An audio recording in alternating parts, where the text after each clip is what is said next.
आप देख रहे हैं अनहोनी। तो चलिए बढ़ते हैं आज की इस कहानी की ओर। ये बहुत पुरानी बात है। गर्मियों के दिन थे। एक बार की बात है। ये मेरी बुआ का बेटा था। वो सिगरेट शराब वगैरह पीता रहता था। तो एक रात उसे आने में देरी हो गई। तब वो साइकिल से वापस आ रहा था। तो रात के 11 बज रहे थे। वो साइकिल पर बैठा हुआ अपने होठों पर सिगरेट पकड़ा रखा था और अपनी ही धुन में झूमता हुआ घर की ओर जा रहा था। तभी उसे लगा कि कोई पीछे से आ रहा है। किसी के चलने की आवाज़ उसे सुनाई देने लगी थी। वो ये सुनकर थोड़ा घबरा गया, लेकिन पीछे मुड़कर नहीं देखा, क्योंकि उसकी माँ ने उसे ये बोलते सुना था कि अगर अकेले में ऐसा एहसास हो कि कोई पीछे है तो पीछे मुड़कर नहीं देखना चाहिए कभी भी। इसलिए वो पीछे मुड़कर नहीं देखा और तेजी से साइकिल चलाने लगा। तो पीछे से किसी के तेज चलने की आवाज़ आने लगी। उसका दिल अब जोरों से धड़कने लगा था। वो भगवान से प्रार्थना करने लगा कि मेरी मदद करो। तभी उसकी साइकिल पंचर हो गई और वो दूर जाकर गिरा। उसे थोड़ी चोटें आईं, पर वो रुका नहीं और पैदल ही चलने लगा। वो अभी भी पीछे से किसी के चलने की आवाज़ बराबर सुन पा रहा था। तभी उसे पीछे से किसी ने उसका नाम पुकारा। तो वो वही मूर्ति जैसा खड़ा हो गया, लेकिन फिर भी वो पीछे मुड़कर नहीं देखा। जब वो रुका तो उसे एहसास हुआ कि उसके पीछे जो चल रहा है वो भी रुक गया है। तब वो फिर से चलने लगा और पीछे से कोई आवाज़ लगाने लगा उसका नाम लेकर, अरे भाई सोनू, एक सिगरेट पिला दे यार। ये सुनकर उसकी रूह कांप उठी और डर ने उसके पूरे शरीर पर घर कर लिया। जिसके बाद पीछे से किसी के पास आने की आवाज़ आई तो वो बजरंगबली को याद करता हुआ तेजी से दौड़ने लगा। उस समय वो इतनी तेजी से दौड़ रहा था कि अगर गिर जाता तो हाथ पैर टूट जाते, लेकिन वो रुका नहीं। साथ ही उसे बराबर एहसास हो रहा था कोई पीछे से तेजी से उसके पास आ रहा था। वो जैसे तैसे गांव की दहलीज पर पहुंचा। एक पुराना शिव मंदिर था। वो वहां जाकर रुका और हाँफने लगा और वहीं बेहोश हो गया। जिसके बाद गांव के कुछ लोगों की नज़र गई उस पर। उसे उसके घर पहुंचाए। जिसके बाद उसे इतनी तेज बुखार आया कि उसकी माँ डर गई। जिसके बाद जब उसने वो पूरी आप बीती अपनी माँ को बताई तो उसने एक पंडित को घर बुलाकर, जिसके बाद पंडित ने पूरे घर को अभिमंत्रित किया और सोनू को गंगा जल पिलाया। तब जाकर उसका बुखार ठीक हुआ। अभी भी वो उस हादसे को नहीं भूला है और भूल कर भी अकेले उस रास्ते पर नहीं जाता, दिन में भी नहीं, क्योंकि कहते हैं रात में ऐसे छलावे घूमते रहते हैं जो आपको अपनी जाल में फंसाकर अपनी दुनिया में ले जा सकते हैं। तो दोस्तों, ये थी आज की पहली कहानी। तो चलिए बढ़ते हैं आज की दूसरी कहानी की ओर। अब तक बस तकरीबन आधे रास्ते का सफर तय कर चुकी थी। रास्ता जितना सुनसान था उतना ही अंधेरे में डूबा हुआ भी था। बस में मेरे और राहुल के अलावा ज्यादा लोग नहीं थे। अगर थे भी तो वो सभी नींद के आगोश में थे। रात काफी हो चुकी थी। घड़ी बता रही थी रात के 11:15 बज चुके हैं। तभी मैंने राहुल से कहा, ये कौन सी जगह है भाई? इस पर राहुल बोला, भाई तू मुझसे ये 3 बार सवाल पूछ चुका है, अब मुझे क्या पता? मैं भी तो तेरे साथ पहली बार ही आ रहा हूँ। जरा शांत बैठ, कंडक्टर को एड्रेस बता दिया है ना, वो ठीक जगह पर उतार देगा। मुझे भी लगा राहुल ठीक ही बोल रहा है। जिसके बाद मैंने थोड़ी राहत की सांस ली और आंख बंद करके सीट पर पड़े पड़े ही सोने की कोशिश करने लगा।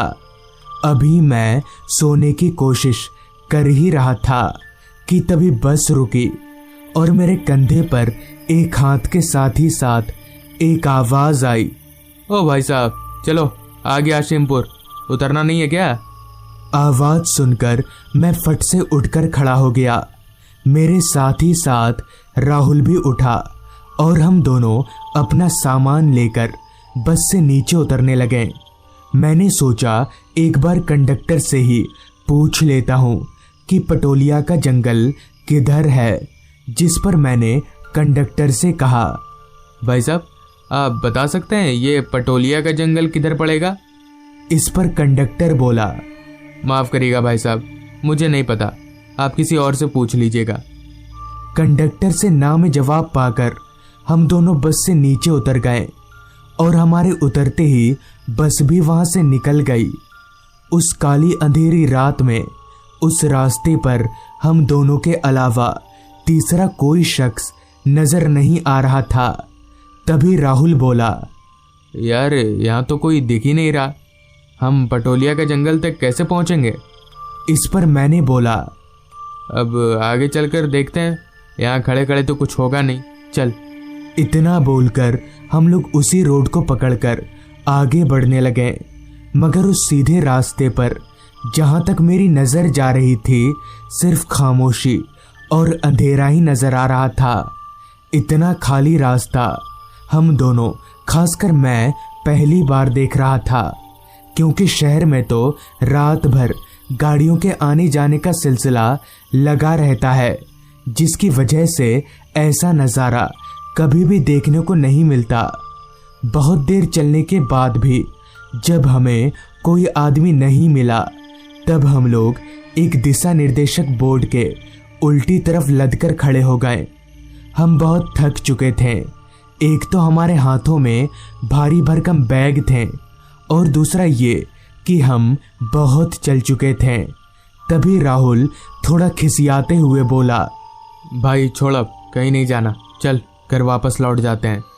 इस पर मैंने कहा, पागल वागल तो नहीं हो गया तू? इतनी दूर जब आ ही गए तो उदय से मिलकर ही जाएंगे। पता नहीं इस उदय के बच्चे को क्या चुल मच गई जो उसने इस जंगल में घर ले लिया।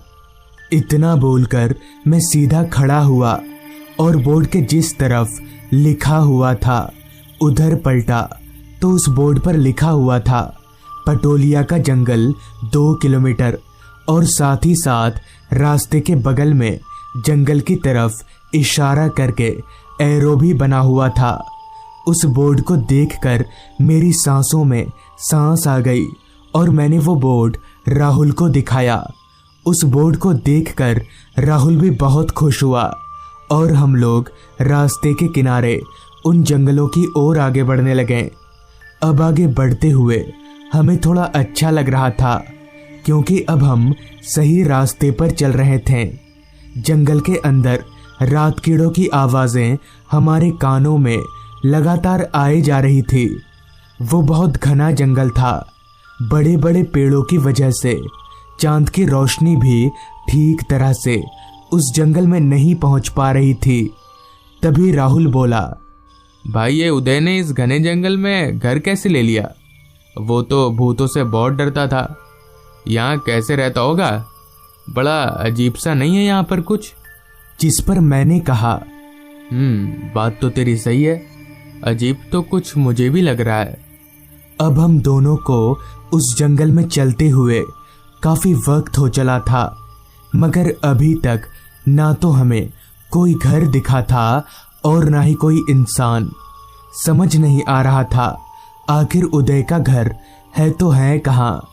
पटोलिया के उस घने जंगल में अभी हम दोनों चल ही रहे थे कि तभी मुझे ऐसा महसूस होने लगा जैसे हमारे अगल बगल में लगे पेड़ अपने आप ही हिल रहे हों। शायद ये बात अब तक राहुल भी नोटिस कर चुका था, तभी तो वो भी मेरी ही तरह उन पेड़ों को घूर घूर कर देख रहा था। इतने में ही राहुल बोला, भाई ये सारे पेड़ ऐसे हिल क्यों रहे? इस पर मैंने कहा, पता नहीं यार, अभी तो हवा भी नहीं चल रही, ये जगह मुझे कुछ ठीक नहीं लग रही है, जल्दी निकल यहाँ से। इतना बोलकर ही हम दोनों ने अपने चलने की रफ्तार बढ़ा दी और तेजी से उस जगह को पार करने लगे। मगर हम जितना आगे बढ़ रहे थे, जंगल में लगे सारे पेड़ मुझे हिलते हुए ही नजर आ रहे थे। हम दोनों किसी बड़ी मुसीबत में फंस चुके हैं। ये अंदाजा लगते ही हम दोनों ने चलना छोड़कर दौड़ना शुरू कर दिया। मेरी तो कुछ पल्ले ही नहीं पड़ रहा था कि आखिर ये सब हो क्या रहा है। अभी हम दोनों भाग ही रहे थे कि तभी अचानक ही मेरे मुंह के सामने एक सफ़ेद कपड़ा आ गया, जिससे मेरा बैलेंस बिगड़ा और मैं किसी पत्थर से टकराकर ज़मीन पर जा गिरा। मगर जब मैंने अपने आसपास देखा तो वहाँ कोई सफ़ेद कपड़ा नहीं था। मुझे बहुत हैरानी हुई, मगर तभी राहुल ने मुझे सहारा देकर उठाया और हम लोग आगे की ओर चलने लगे। थोड़ा और आगे जाते ही मुझे एक छोटा सा घर दिखने लगा। हम दोनों समझ गए कि यही उदय का घर होगा और इस बात की पुष्टि तब हो गई जब हम दोनों उस घर के नज़दीक पहुँचे, क्योंकि उस घर के बाहर एक कुर्सी लगाकर उदय आराम से बैठा हुआ था। थोड़ी देर पहले तक हमारे जिस चेहरे पर परेशानी के काले बादल छाए हुए थे, वहीं अब उदय को देखकर हमने थोड़ी राहत की सांस ली। हम दोनों चलकर जैसे ही उदय के पास गए, तभी उसने कहा, अरे आ गए तुम लोग, मैं तुम लोगों का ही इंतजार कर रहा था, आओ बैठो। जिस पर मैंने कहा, पर तुझे कैसे पता चला कि हम लोग आने वाले हैं? इस पर उदय बोला, मुझे सब पता है, चल बैठ। उदय के सामने ही 2 और कुर्सियां लगी हुई थी, लिहाजा हम दोनों वहीं पर बैठ गए। अभी मैं एक कुर्सी पकड़कर बैठा ही था कि तभी मेरे नाक में एक अजीब सी सड़ी हुई सी बदबू आने लगी, जैसे आसपास में कोई जानवर वगैरह मर गया हो।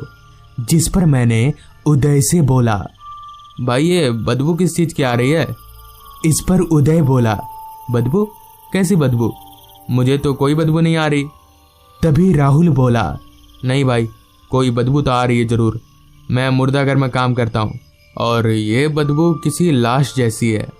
तभी उदय बोला, अरे वो सब छोड़, इतनी दूर से तुम लोग ये सब बात करने आए हो? इस पर मैंने कहा, अच्छा भाई उदय, तू यहाँ अकेले कैसे रह लेता है? डर नहीं लगता तुझे?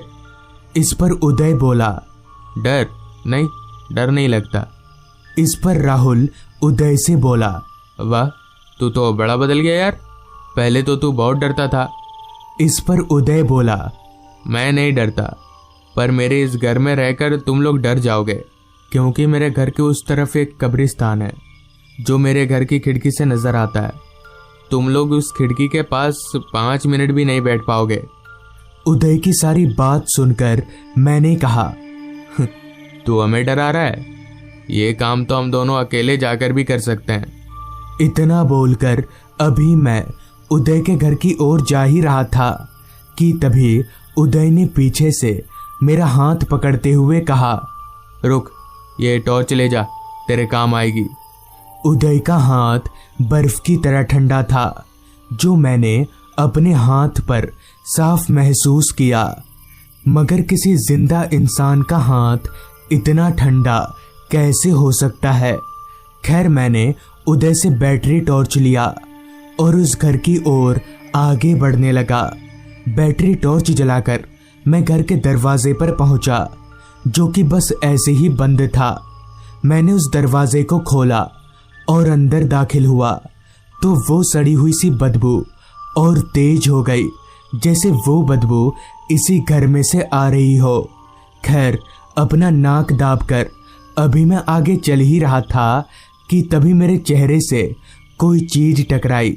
मैंने जब टॉर्च की लाइट को सामने की तरफ किया तो मैं दंग रह गया, क्योंकि अभी अभी जो मेरे चेहरे से टकराया था वो कुछ और नहीं बल्कि एक इंसानी शरीर का पैर था। वो शरीर फांसी से लटक रहा था। मैंने जब अपनी टॉर्च की लाइट को उस लाश के ऊपर अच्छे से मारकर देखा तो मेरी चीख निकल गई, क्योंकि वो लाश किसी और की नहीं बल्कि मेरे दोस्त उदय की थी। मेरी चीख सुनकर राहुल भागकर मेरे पास आया। उस लाश को देखकर राहुल भी हक्का बक्का रह गया। उस लाश को देखकर अभी हम उस घर से निकलने के लिए पीछे मुड़े ही थे कि तभी अचानक ही हमारे सामने उदय आ खड़ा हुआ। उदय को अपने सामने पाकर हमारे डर की कोई सीमा ना रही। हमें समझ नहीं आ रहा था कि अब क्या करना चाहिए, मगर तभी उदय बोला, मैं तुम दोनों को कुछ नहीं करूँगा क्योंकि तुम लोग मेरे सच्चे दोस्त हो। जाओ, चले जाओ यहाँ से, ये जंगल ठीक नहीं है। इतना बोलकर उदय वहां से गायब हो गया और साथ ही उसकी लाश भी। फिर हम दोनों उस जंगल से बाहर निकल गए। मगर उदय की मौत कैसे हुई और उस रात वो सब क्या था, ये किसी को भी आज तक समझ नहीं आया। तो दोस्तों, ये थी आज की कहानी। सारी तैयारी कर लेने के बाद मैंने जब बस पकड़ा तो वक्त हो रहा था शाम के 4 बजे का। दरअसल मैं करीब 5 सालों के बाद दादाजी से मिलने गांव जा रहा था। पहले पहले तो बस काफी खाली थी, मगर जैसे जैसे आगे बढ़ती गई बस में मुसाफिरों की संख्या भी बढ़ती चली गई। बस से गांव जाने में तकरीबन 4 घंटों का समय लगने वाला था, इसलिए मैं चुपचाप अपनी सीट पर बैठकर खिड़की से बाहर देखे जा रहा था। अभी हमारी बस आगे बढ़ ही रही थी कि तभी अचानक ही बस बंद पड़ गई।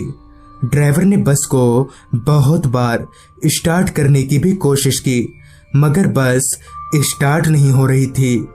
करीब 1 घंटे की मशक्कत के बाद बस वापस से रास्ते पर दौड़ने लगी और मैं 1 घंटा लेट, मतलब कि रात के 9 बजे गांव के बस स्टॉप पर उतरा।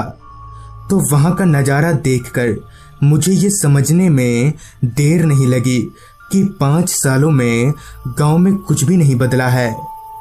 मेरे गांव में रात के 9 बजना मतलब काफ़ी रात, इसलिए मुझे दूर दूर तक मेरे अलावा ना तो कोई इंसान दिख रहा था और ना ही कोई परिंदा। मैं पैदल ही घर की तरफ आगे बढ़ने लगा। बस स्टॉप से घर काफ़ी दूर था, इसलिए मैं अपने कदमों को तेजी से भगाए जा रहा था। अभी मैं कुछ आगे बढ़ा ही था कि तभी मुझे पीछे से किसी ने कहा, कहाँ जाना है साहब आपको? ये आवाज़ सुनकर मैं पीछे पलटा तो देखा कि ठीक मेरे पीछे एक बैलगाड़ी है और उसके बगल में एक अधेड़ उम्र का आदमी खड़ा है। वो आदमी चलकर मेरे पास आया और दोबारा मुझसे कहा, बताइए साहब, कहाँ जाना है? मैं छोड़ दूँ क्या? जिस पर मैंने कहा, वो नंदपुर गांव जाना है। इस पर उस आदमी ने कहा, हाँ हाँ चलिए, मैं छोड़ देता हूँ। पर एक बात तो अजीब थी, उस आदमी की आंखों की पुतलियां देखने से पत्थर की तरह लग रही थीं और उस आदमी के बैल ऐसे लग रहे थे कि उनमें कोई जान ही ना हो। खैर, अभी मैं इधर उधर देख ही रहा था कि तभी उस आदमी ने कहा, देरी मत करिए साहब, बैठिए गाड़ी में। मैं भी ज़्यादा कुछ ना सोचकर उसके बैलगाड़ी में बैठ गया। मेरे बैठते ही गाड़ी आगे बढ़ने लगी, मगर एक बात बहुत हैरान करने वाली थी कि बैलगाड़ी चलने की कोई आवाज़ वगैरह नहीं हो रही थी। मगर ये कैसे हो सकता है? अभी मैं ये सोच ही रहा था कि धीरे चल रही बैलगाड़ी अचानक ही बुलेट ट्रेन की तरह दौड़ने लगी। बैलगाड़ी को इस तरह दौड़ता देख मैं और सहम उठा, मगर हर पल बैलगाड़ी की रफ्तार और बढ़ते ही जा रही थी।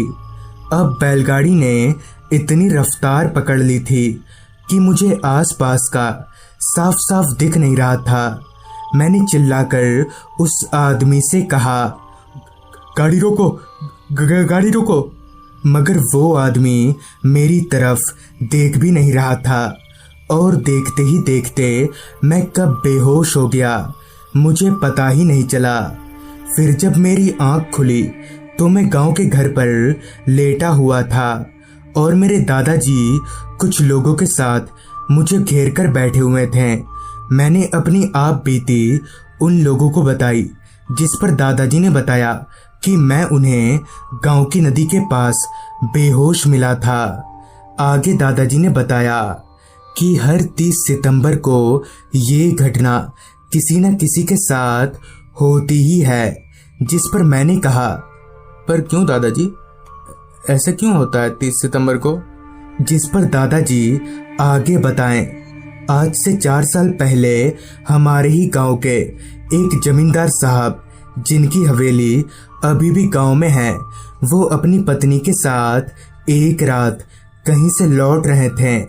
वो बैलगाड़ी वाला जमींदार साहब और उनकी पत्नी अभी आगे बढ़ ही रहे थे कि तभी बैल के एक पैर पर सांप ने काट लिया, जिससे बैल छटपटाने लगा और बिना रुके गांव की नदी में कूद गया, जिससे उन तीनों की मौत हो गई।